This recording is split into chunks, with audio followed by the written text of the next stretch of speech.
and then our daily word. Steve, would you like to come up and share with us?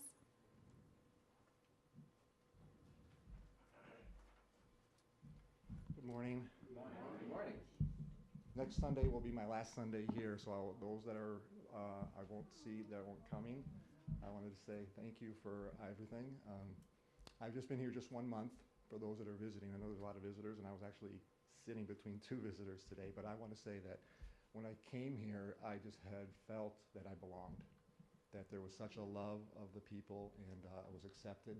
And I want to say thank you to every single person here. I have been to this Unity more than any Unity in my life. I live in Hawaii, so I've been going to a few Unity services there and Diamond Head. But for the last year, I've been on a journey.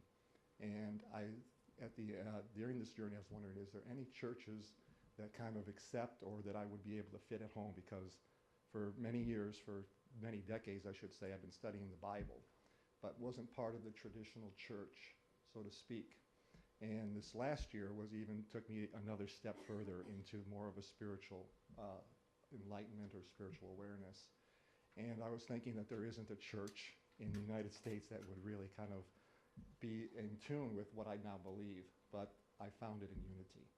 And it's wonderful amen. Because we don't judge, we accept all people.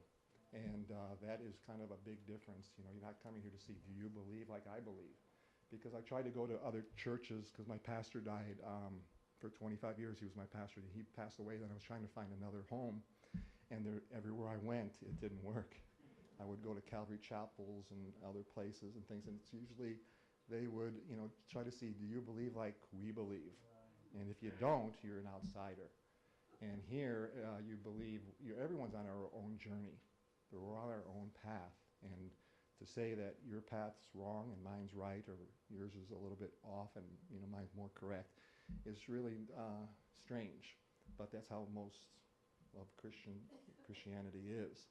But it's wonderful here to receive the love of everyone, and I want to say thank you.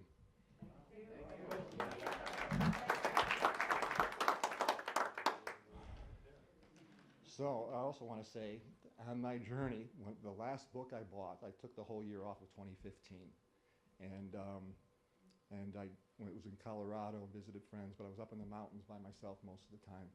And one of the last books I bought when I came down from the mountain, I was into a bookstore, and it was Charles Fillmore's The 12 Powers of God. Yeah, and I had no idea, that had any.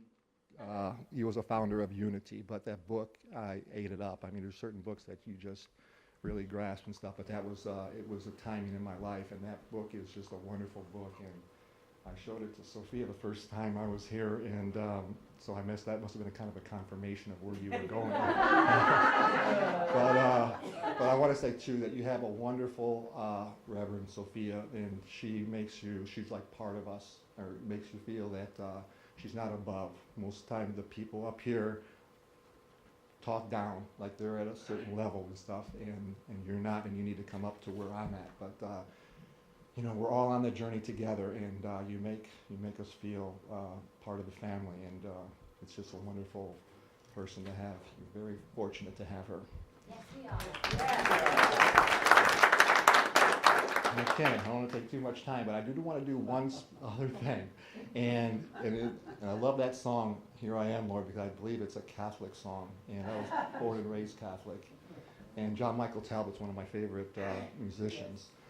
But in the Daily Word, at the end, there's one verse, but I want to actually read the whole chapter. It's only 10 verses because it comes from the Psalms. But instead of just the one verse, I want to just read the whole chapter. It's Psalm 24. The earth is the Lord's and all that's in it, the world and those who live in it. For he has founded it on the seas and established it on the rivers. Who shall ascend the hill of the Lord, and who shall stand in his holy place? Those who have clean hands and pure hearts, who do not lift up their souls to what is false, and who do not swear deceitfully.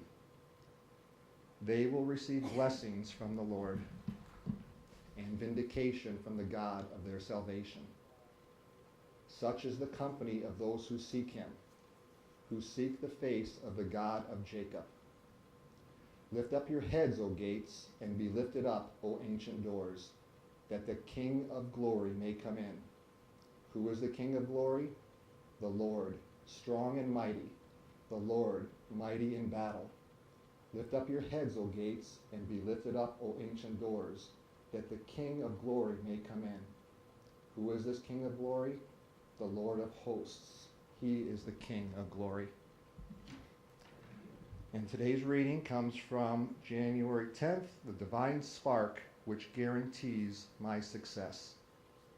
The divine spark within guarantees my success. Have you ever felt as though you were just one step away from success in your relationships, at work, in your education? At times, our goals may seem unrealistic or unattainable. Perhaps what we are missing is not something, but rather an awareness of God. Prayer is the key to moving forward and tapping into potential success.